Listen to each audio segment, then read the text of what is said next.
పెళ్ళైనా పండగైనా వేడుక ఏదైనా పట్టుచీరల ప్రత్యేక వేదిక వారాహి సిల్క్స్.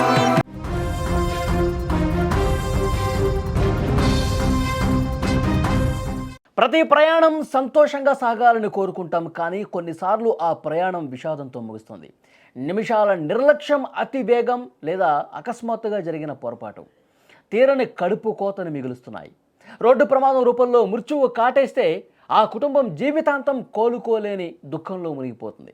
ముఖ్యంగా ఒకే కుటుంబంలో అనేక మందిని కోల్పోతే ఆ బాధ మాత్రం ఇంకా వర్ణనాతీతం. ఇలాంటి దారుణమైనటువంటి ఘటన ఆంధ్రప్రదేశ్లో జరిగింది. మంత్రాలయం శ్రీ రాఘవేంద్ర స్వామి దర్శనం కోసం వెళ్తున్నటువంటి ఒక కుటుంబం మృత్యువు ఒడికి చేరింది. కర్నూలు జిల్లా ఎమ్మిగనూరు నియోజకవర్గం పరిధిలో ఈ రోడ్డు ప్రమాదం జరిగింది. స్థానికంగా ఉన్న కొటేకల్ గ్రామం సమీపంలో 2 కార్లు అతి వేగంగా ఢీకొన్నాయి. ఈ భయంకరమైనటువంటి ప్రమాదంలో ఒకే కుటుంబానికి చెందిన 5గురు మృత్యువాత పడ్డారు. 2 అమాయక చిన్నారులు కూడా ఉండటం మరింత బాధ కలుగుతోంది. దృశ్యాల్లో కూడా చూస్తూ ఉన్నారు. కారు ఏ విధంగా నుజ్జు అయిపోయిందో చూస్తున్నారు. ముందు పాటు మొత్తం కూడా ఏ విధంగా తునాతునకలు అయిపోయిందో. ఆన్ ది స్పాట్ 5గురు చనిపోయినట్టుగా సమాచారం వస్తుంది. ప్రమాదానికి సంబంధించి మరింత ఇన్ఫర్మేషన్ తెలుసుకుందాం. మా ప్రతినిధి కిరణ్ సిద్ధంగా ఉన్నారు ఫోన్లలో. కిరణ్, చెప్పండి. కర్నూలు జిల్లాలో ఘోర రోడ్డు ప్రమాదం చోటు చేసుకుంది. ఎమ్మినూరు మండలం కొట్టెకల్లు దగ్గర 2 కార్లు ఢీకొనడంతో అక్కడికక్కడ 5 మంది మృతి చెందారు. మొత్తం మీద పలువురికైతే గాయాలయ్యాయి. అయితే కర్ణాటక రాష్ట్రానికి చెందిన కోలార్ జిల్లా చిక్ ఓసల్లి గ్రామానికి చెందిన వారు మంత్రాలయంకి దర్శనానికి అయితే బయలుదేరి వచ్చారు. అయితే ఎమ్మినూరు సమీపంలో ఉన్న కోటకల్ టర్నింగ్ వద్ద ఎమ్మినూరు నుండి ఆదోని వెళ్తున్న ఫార్చునర్ వెహికల్ 2 కార్లు కూడా ఢీకొనడంతో ఈ ప్రమాదం చోటు చేసుకుంది. ఈ ప్రమాదానికి కారణం అయితే తెల్లవారుజామున పొగమంచు కారణం అని కూడా పోలీసులు అయితే భావించారు. ఈ పొగమంచు కారణం వల్ల కూడా ఈ ప్రమాదం జరిగిందని చెప్పేసి అయితే ఆడైతే తెలుస్తుంది. ఎట్టకేలకు మంత్రాలయం దర్శించుకోవడానికి వెళ్తున్న కుటుంబ సభ్యులు మొత్తం కూడా ఒకే కుటుంబ సభ్యులు మొత్తం 5 మంది మృతి చెందడం అనేది తీవ్ర విషాద ఘటనలు అయితే చోటు చేసుకున్నాయని చెప్పొచ్చు. అయితే ప్రస్తుతం వాళ్ళ బంధువులకి ఇన్ఫర్మేషన్ అందించారా ఈ ప్రమాదానికి సంబంధించి? బంధువులు అయితే ఇన్ఫర్మేషన్ అయితే బంధువులకి అందించారు. బంధువులు కూడా బయలుదేరినట్టు తెలుస్తుంది. అయితే కర్ణాటక రాష్ట్రానికి చెందిన వెంకటేష్ కుటుంబ సభ్యులు ఏదైతే డిజైర్ వాహనంలో అయితే మొత్తం 7 మంది అయితే కుటుంబ సభ్యులు మంత్రాలయంకి అయితే దర్శించుకోవడానికి అయితే బయలుదేరగా అందులో ఒక 2 పసిపిల్లలు ఉన్నారు. మిగతా 5 మంది అయితే పెద్ద పిల్లలు ఉన్నారు. అయితే దీంట్లో మొత్తం 5 మంది చనిపోయారు. 2 తీవ్ర గాయాలు అనేది తెలుస్తుంది. వెంకటేష్ కుటుంబ సభ్యులు వీరంతా.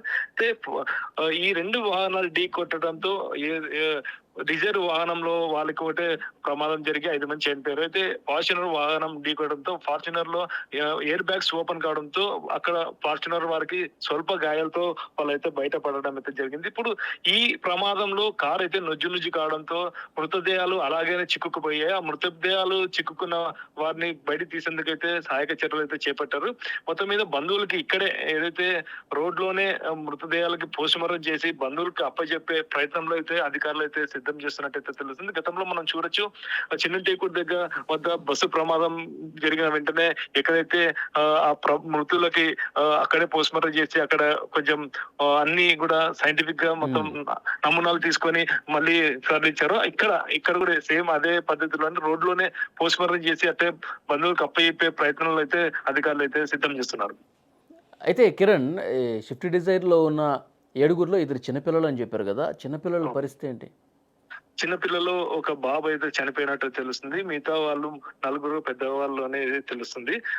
మెట్టగలు ఒక బాబునైతే మృతదేహం బయటికి తీశారు. మిగతా మృతదేహాలు 4 మృతదేహాలు అక్కడే ఉన్నట్టయితే అధికారులు ఇంకా సహాయక చర్యలు చేపట్టారు. మృతదేహాలు చిక్కుకున్న మృతదేహాలు తీసేందుకు ప్రయత్నాలు మొదలు పెట్టారు.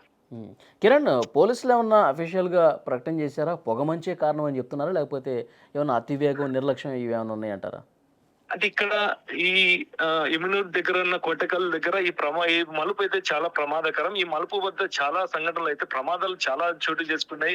ఇదే మలుపు దగ్గర ఆ మలుపు కూడా ఒక కారణం, ప్లస్ పొగ మంచు కూడా ఒక కారణంగా తెలుస్తుందని చెప్పి పోలీసులు అయితే భావిస్తున్నారు. ఈ ప్రమాదం స్పీడ్ కావచ్చు, ప్లస్ పొగ మంచు కావచ్చు, 2 కూడా ప్రమాదానికి కారణమని చెప్పేసి పోలీసులు అయితే భావిస్తున్నారు. ఓకే కిరణ్, అది ఈ ప్రమాదానికి సంబంధించిన దృశ్యాలు మీరు స్క్రీన్ మీద కూడా చూస్తూ ఉన్నారు. ఎంత హృదయ విదారకంగా ఉన్నాయి చూడండి. ఆ కారు మొత్తం కూడా డిజైర్ కారు వైట్ కారు పూర్తిగా ముందు పాటు నుజ్జునుజ్జైపోయింది. అందులో ఉన్నటువంటి మృతదేహాలన్నీ కూడా ఎక్కడికక్కడ ఇరుక్కుపోయి బయటికి తీయటానికి కూడా కొంత కష్టంగా ఉన్నటువంటి పరిస్థితి కనిపిస్తోంది. ఇంకా అక్కడ రెస్క్యూ చేస్తూ ఉన్నారు. అక్కడ పోలీసులు మీకు అక్కడ ఉన్నటువంటి స్థానికులు అందరూ కూడా అందులో ఉన్న మృతదేహాల్ని అతి కష్టం మీద బయటకు తీస్తున్నటువంటి పరిస్థితి ఉంది. పూర్తిగా అందులో ఉన్నటువంటి ప్రయాణికులు ఎవరైతే ఉన్నారో వాళ్ళందరూ కూడా పూర్తిగా ఏ పార్ట్కి ఆ పార్ట్ శరీర భాగాలు కూడా తునాతునకలైపోయినట్టుగా తెలుస్తోంది. బంధువులకి సమాచారం అందించారు. బంధువులు కూడా వస్తూ ఉన్నారు. On the spot post mortem కూడా నిర్వహించి అక్కడి నుంచి అక్కడికే బంధువులకి ఆ మృతదేహాల్ని అప్పగించే పరిస్థితి ఉన్నట్టుగా తెలుస్తుంది. అంటే ఈ పొగమంచు కారణంతో జరిగినటువంటి ప్రమాదంగా పోలీసులు ప్రాథమికంగా చెప్తా ఉన్నారు. వీళ్ళు మంత్రాలయానికి వెళుతుండగా, దైవ దర్శనం కోసం వెళుతుండగా ఈ ప్రమాదం జరిగింది. మొత్తం కూడా వీళ్ళ బంధువులు, ఇతర కుటుంబ సభ్యులందరూ కూడా శోకంలో మునిగిపోయినటువంటి పరిస్థితి.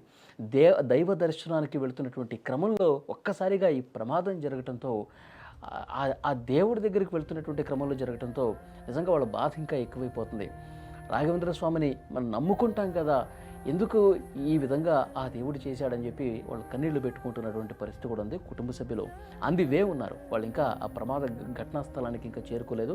మరొక గంటలో వెళ్ళే అవకాశం కనిపిస్తుంది. పోలీసులు అయితే వాళ్ళకి ఇన్ఫర్మేషన్ ఇచ్చారు.